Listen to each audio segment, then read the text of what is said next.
The other thing that I want to note, Nike, since you've given me the opportunity, is that this is just another example of how Russia's actions, Russia's dangerous actions, are not just a threat to Ukrainian security or European security. They are, of course, a threat to global security. When you are seeing countries in the Indo-Pacific and Asia region also making a sovereign choice to support Ukraine in its defense, the takeaway from that, Nike, is that the whole world, not just Europe, not just NATO allies, see the threat and the dangerousness and the recklessness from Russian action.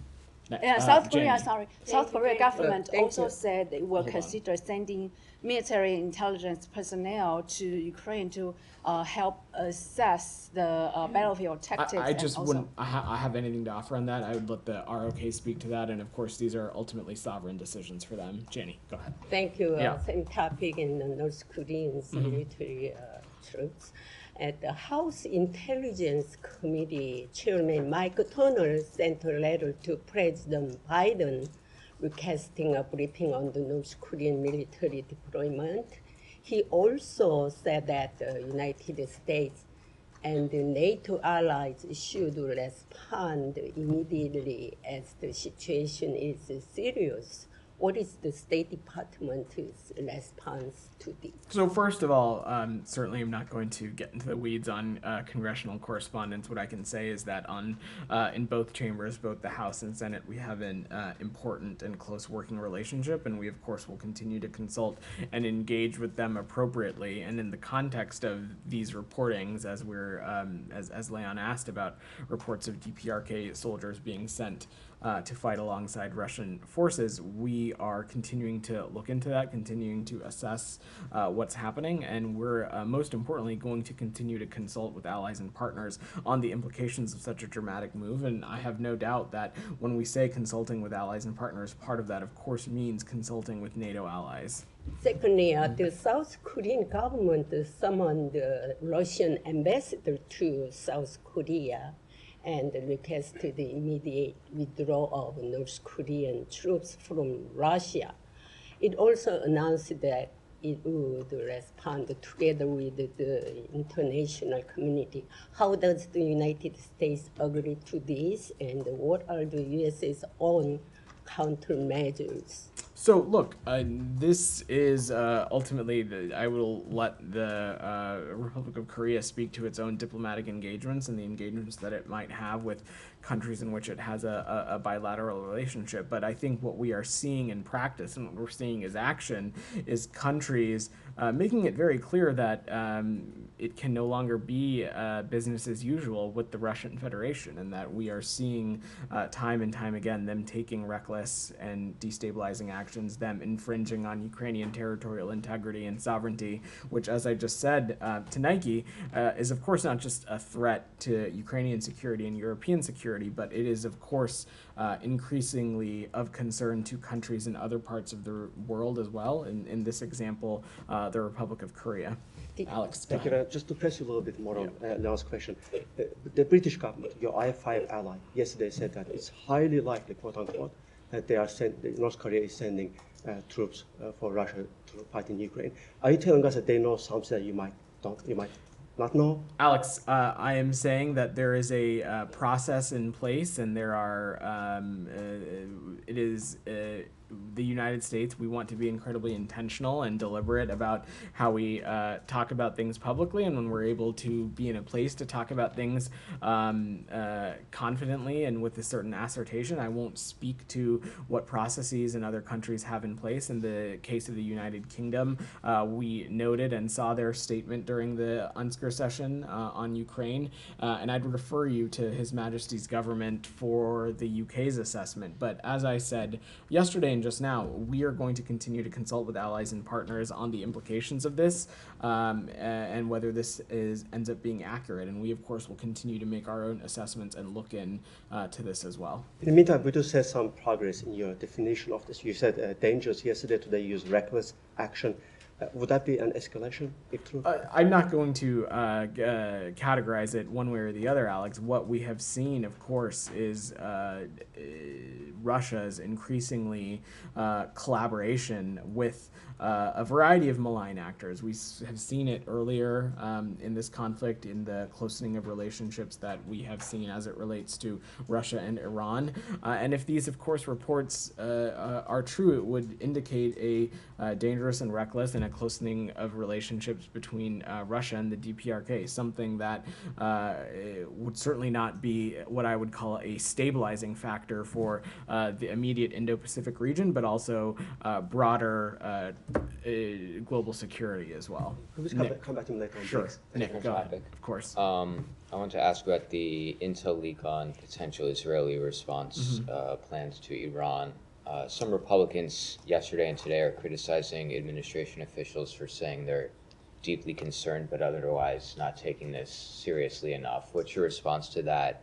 And yesterday you said this topic didn't come up in any of the Secretary's bilats now that he's in the region and having bilats today. Is that still the case? So I don't have anything to read out on the Secretary's government-to-government engagements today beyond some of the readouts that we've already made public, and so I would refer you back to there. Look, as it relates to the issues surrounding the unauthorized disclosure, I think many of you have seen the statement from the FBI, who have indicated that they are investigating this. They've announced that, and I will defer to them to speak to it. Certainly, we would take any unauthorized disclosure. It's something that we take very seriously, and it is, of course, incredibly concerning. There are appropriate entities of the U.S. government that are the appropriate authorities for these kinds of things, and we, of course, will defer to them when these things happen. Simon, go ahead. Can we come to Lebanon? Sure. France is hosting a conference to try to make some progress on the issue.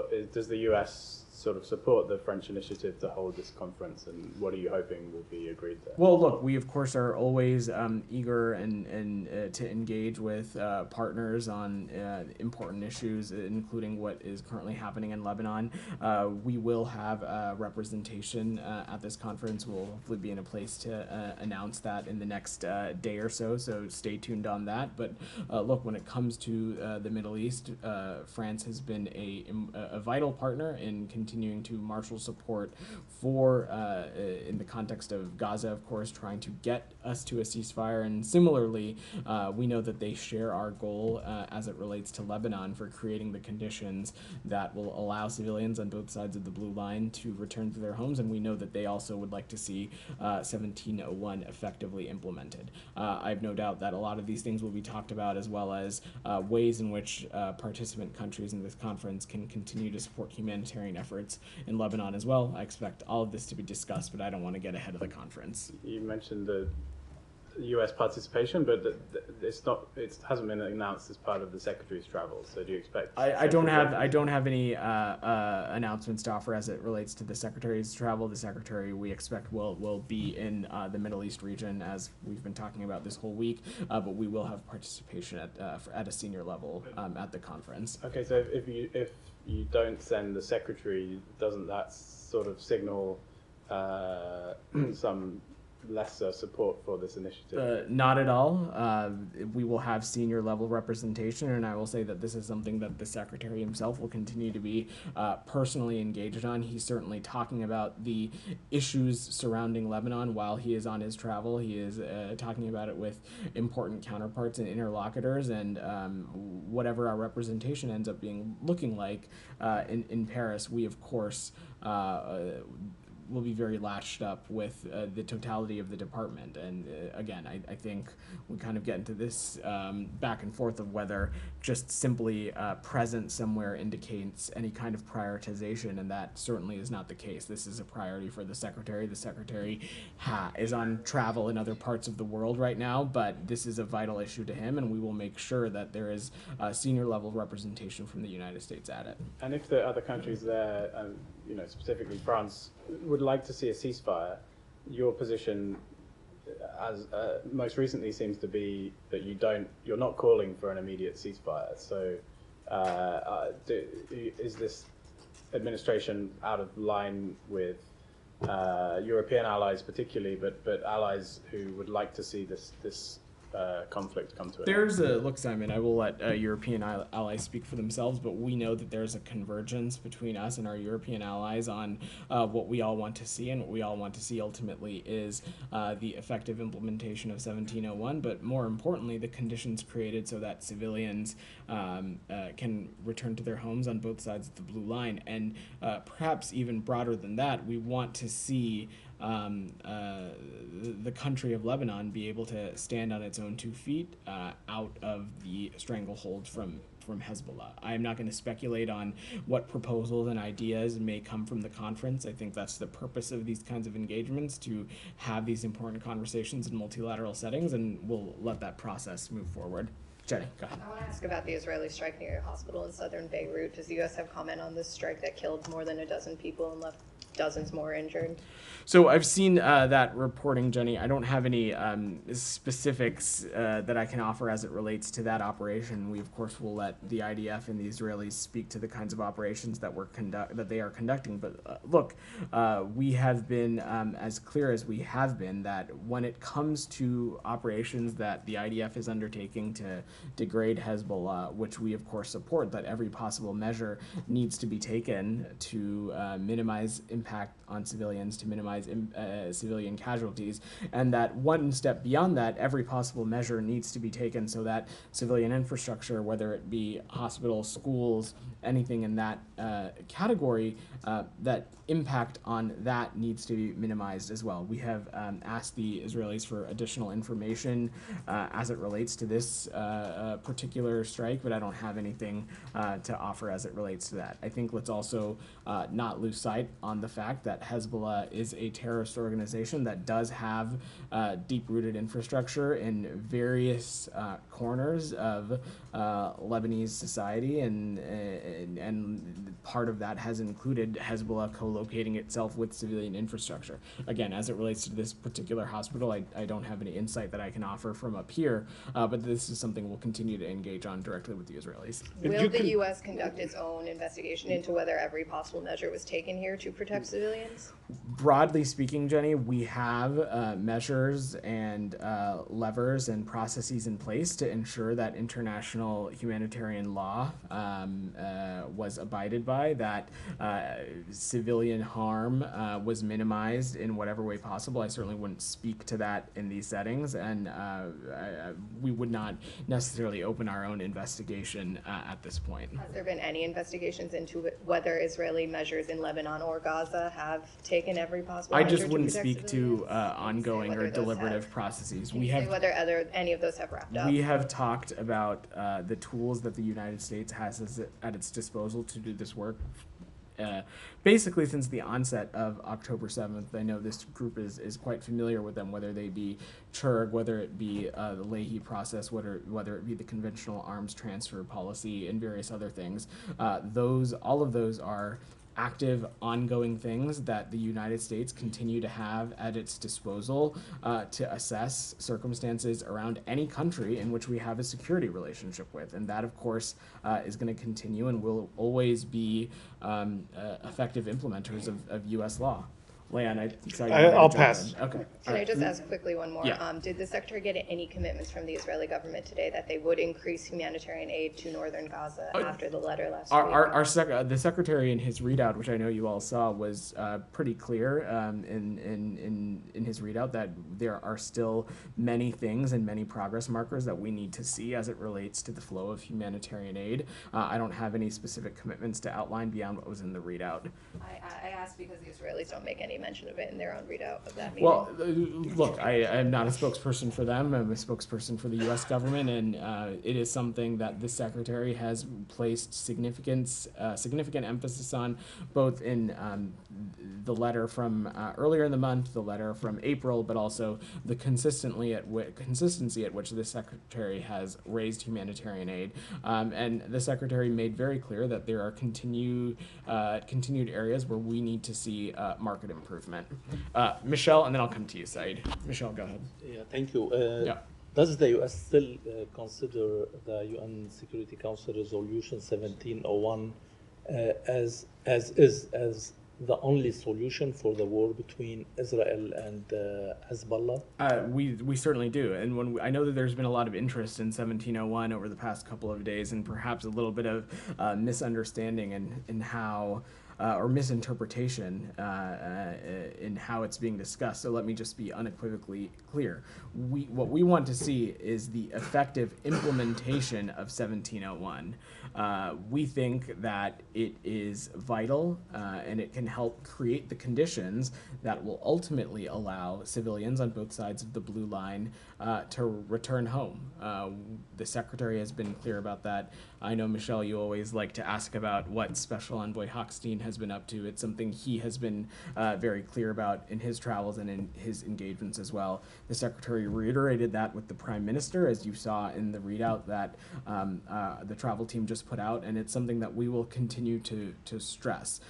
Ultimately, what we want to see here is conditions that will allow civilians to be able to return home, and beyond that, get the government and country of Lebanon to a place where it is out of the stranglehold of Hezbollah and able to stand on its own 2 feet, be in a place where it can select a new president.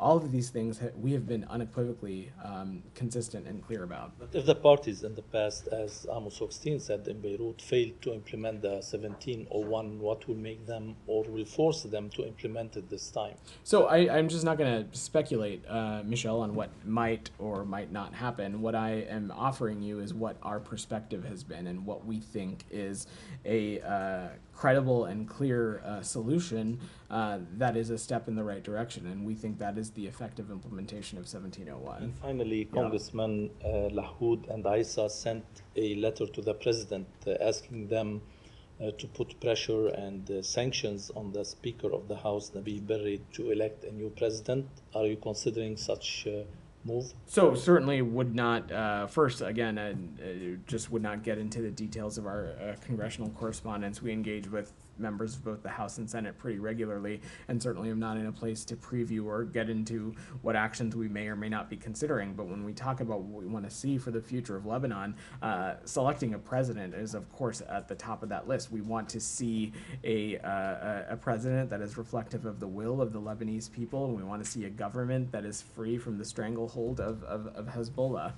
Said, go ahead. Thank you, Yeah. Vedant. Now, Vedant, from this podium, we heard some time back that if Sinwar was to depart the sea, the war would end. I remember things akin to it would end tomorrow and so on. But what we have seen, I don't think we've ever. Said, I'm always happy to give you the space to ask whatever it is, whatever questions that you want to ask. But I am going to just jump in and say that no one has ever said that.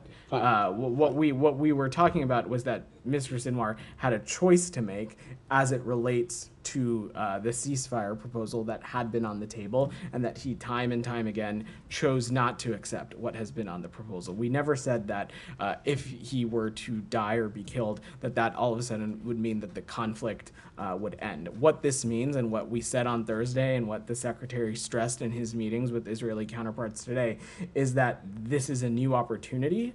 His death is a new opportunity to reinvigorate that conversation and work to get a ceasefire proposal, one that allows an influx of humanitarian aid into Gaza, one that brings the remaining hostages home, including the 7 Americans, and get us on a path to diplomacy that we hope will help get this region out of the endless cycles of violence. That's what this is about.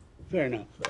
Now, what we have seen since Sinwar's death is really an intensification of this assault. As a matter of fact, it probably surpasses other times. Israel has always greeted American officials, Secretary Blinken, with increased assault on Palestinians and so on. But we have seen really, a spike in killing dozens, hundreds of Palestinians since last Thursday when they announced the killing of Sinwar, even with some people calling for resettlement in Gaza and so on. So my question to you, is Israel implementing the so-called general's plan that aims to depopulate Gaza and resettle it by Israeli settlers? What I can say, Saeed, is that first, the rhetoric that you're referring to about resettling Gaza, or however it was phrased, we certainly, that's the kind of rhetoric that we unequivocally reject. We have been clear numerous times that what we are working towards and what we want to see is Palestinian-led governance in Gaza, and a Gaza that is unified with the West Bank under what we hope is a revitalized Palestinian Authority. The Secretary was clear about this in the immediate months after October 7th in a speech that he made in Tokyo that fall, where he laid out that there can be no long-term displacement of Palestinians from Gaza. We don't want to see any territorial reduction in Gaza, and we certainly don't want to see any reoccupation of Gaza after this crisis ends. What we want to work on and what we want to see are affirmative elements that will get us to a sustained peace, and that, in our view, needs to include the Palestinians' people's voices, their aspirations, and that needs to be at the center of post-crisis governance in Gaza. The United States would not and will not support anything less than that. Okay. I also appreciate every time you call on me. I never, thank you. I wanted to ask you about Palestinians have been accusing the Israeli military of using detainees as human shields in Gaza. I wonder if you're aware of these reports, and if you are doing anything about it, about investigating this issue. So we've spoken to this a little bit before, Said. These reports are incredibly disturbing, and if they are true, they are completely unacceptable. We're still gathering information, but as we have said before, civilians need to be protected, and Israel has a responsibility to investigate credible allegations of violations whenever they arise. And how will you determine if it's true or not? We will continue to engage with our partners in Israel on this side. Of course, as we've talked about before, the United States does not have boots on the ground in Gaza. We will continue to assess these through the limited means that we have, but the ultimate thing here is that we want to see Israel appropriately investigate credible allegations or violations whenever they arise. We have, of course, seen them do that in certain incidents, and we want to make sure that that is consistently applied to anywhere that these issues arise. Could we have an update on the delivery of aid from whatever you know? Sure, I'm happy to. I'm happy to offer some updated information on that. Look, I think first let me just say, and Jenny asked this a little bit, that this is something that the Secretary stressed and reiterated with the Prime Minister earlier today, that we want to continue to see progress made. We are continuing to press Israel that there is a responsibility to maximize and streamline the existing crossings and open more crossings for more increased levels of aid into Gaza. 114 trucks crossed yesterday. That included trucks from Kerem Shalom and the Erez West crossing. Certainly, I don't say that to try and make the point that that is satisfactory or enough, but we want to continue to see a steady influx of trucks and humanitarian assistance into Gaza site, especially as the region heads into the winter months. We want to make sure that appropriate foodstuffs and winterization supplies are appropriately surged. Thank you. Yeah. Alex, go ahead. I want to go to BRICS gathering Sure. in Kazan. But before that, what do you make of the fact that UN Secretary General, who refused to attend Ukraine's peace summit, which is about defending the UN Charter, chose to somehow attend this Putin summit, which is about defying? So, Alex, I will let the Secretary General and his team speak to whatever scheduling decisions they have or have not made. I just want to be clear, though, Secretary General Guterres, I think, has the UN system in itself has been an incredible partner when we are talking about holding the Russian Federation accountable and making, in almost as unison as one can be in the UN system, making it clear that there is a strong collection of countries that are standing up against Russian aggression, Russia's territorial, its infringement on Ukrainian territorial integrity, its infringement on Ukrainian sovereignty. So let me just first address that as it relates to the Secretary General.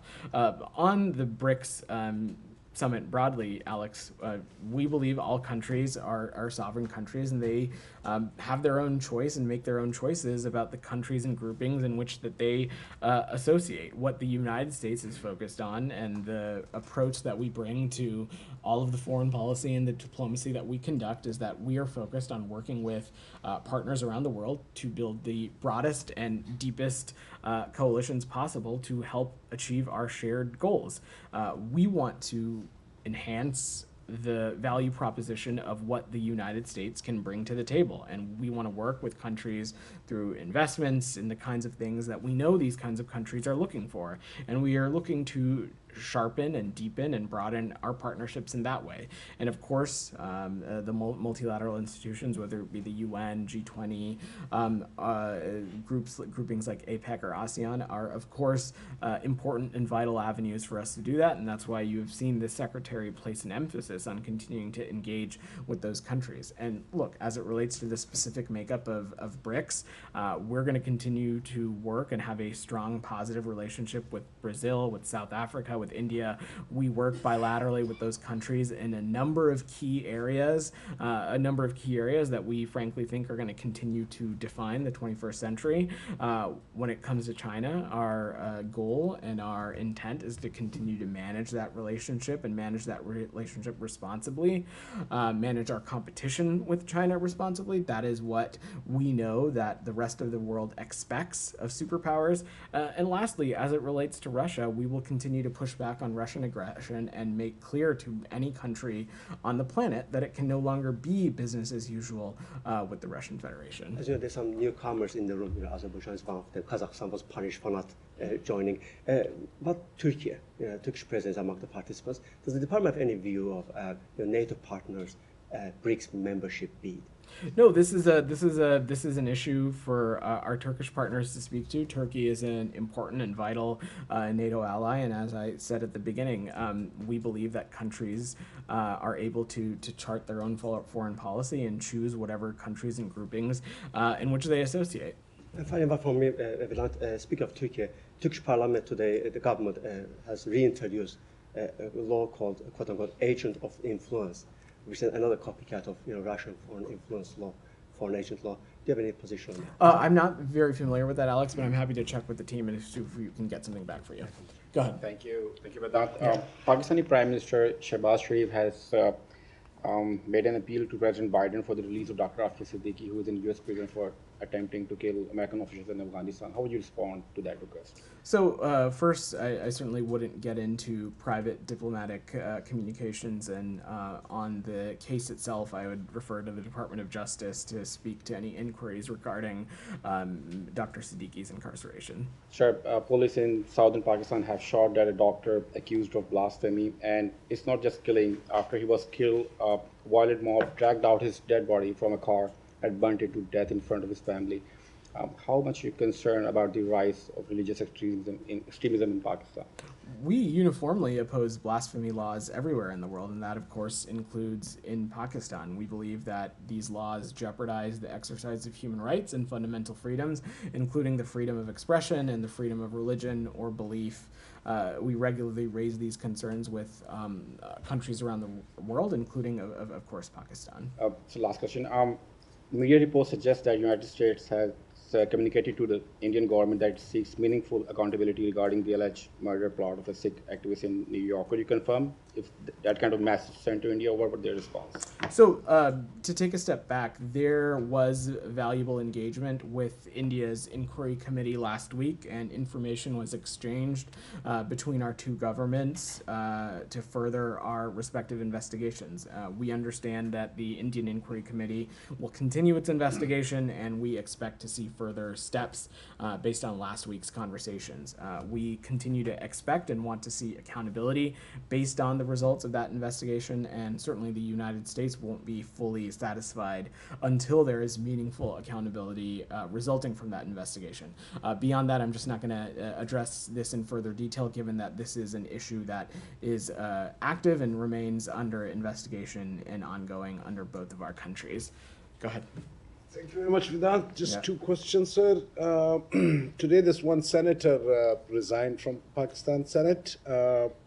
he was on dialysis, and he said that while he was picked up by the powerful, usually by the powerful, they mean the establishment, the military of Pakistan. He said while he was picked up, he was given dialysis even twice during that 5-6 days time. Do you have anything to say? Are you even aware about it? I'm not aware, and I really don't have anything to offer on that. Just Jackson, one more go question. ahead. You got 2 yesterday. Go ahead, Okay, Jackson. thanks. Thanks, Vedant. Yeah. There's a report that Aryan Tabatabai was the leaker of the documents purporting to show Israel's plans to retaliate against Iran. Can you confirm? I certainly wouldn't speak to that from here. As I said in a response to Nick's question earlier, the FBI has announced that they are actively investigating the unauthorized disclosure, and I will ultimately defer to them to speak to that further. Did the Secretary discuss the leaks during his visit to Israel? I don't have anything else to offer as it relates to the Secretary's engagements beyond what was in the readout. Go ahead. Thank you. Yeah. Thank you. When it comes to intel analysis, South Korea and the United States have been very in lockstep and very close coordination, especially about North Korea's military activities. And this time, there seems to be some difference. And you said it's not about confidence in South Korean intelligence. Then are you rejecting the notion that there is a discrepancy in intel analysis between Seoul and Washington about North Korean deployment? I'm just not going to speak to the process, the intelligence processes that we have in place. Let me just be unequivocal about this.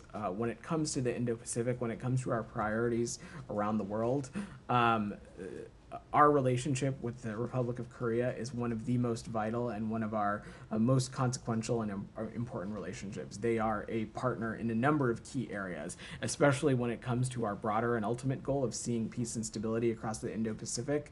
Our partners in Korea are integral to that goal. Separate from that, the reporting that we have seen as it relates to soldiers from the DPRK who, the suggestion that they have been sent to fight alongside Russian forces in Ukraine, should that be true, that would be incredibly concerning, it would be dangerous, and certainly it would be reckless. The United States has its own processes in place and our own assessments that we need to make before certainly we can publicly say that we are seeing anything as it relates to a particular policy area. It is not at all a reflection of any country, whether it be the ROK or otherwise. It's not a reflection of that at all. Any discussions underway as to what to do in terms of, like sanctioning North Korea or any steps to take? At the center of this, if these developments are true, they would certainly be incredibly dangerous, and that is why at the core of this is continuing to consult with our allies and partners, of which ROK would certainly be a part of that. But I'm not going to preview any actions we may or may not take. Thank you. Go ahead. Do you know how many aid trucks arrived in northern Gaza over the weekend up until today? I don't have a specific breakdown for you on transit intra-Gaza. What I can say is what I answered to Saeed's question is that there were, and I will pull up the number again just to be precise, it was on October 21st, 114 trucks that we saw enter Gaza, which again, not at all, don't offer that statistic to say that that is satisfactory, but that is the updated metric that we have, and simultaneously we of course are stressing with partners in Israel that more needs to be done to enhance the flow of humanitarian aid. I asked because a journalist yesterday on the ground in northern Gaza yesterday told me that an UNRWA facility in Gaza City had received 7 trucks containing flour and canned goods, but which have yet to be distributed, but received no water. I don't know what you do with flour without water, but they're having a hard time even distributing these because of the ongoing onslaught there. I'm just going to stop you right there. We we are not at all saying that the situation has improved or that the situation is satisfactory. Far from it. We have, in the immediate days following the letter that Secretary Blinken and Secretary Austin sent, we saw some important steps in the right direction as it relates to particular border crossings. Those were good, positive signs. I can say that on October 21st, 114 trucks made its way into Gaza, but of course we are continuing to see challenges as it relates to ensuring that aid is getting to where it needs to go within Gaza. That's something that we are continuing to work closely on with partners in Israel, NGO partners, and international organizations, and that's something we'll continue to stress. All right, everyone, we're going to wrap there. Thanks.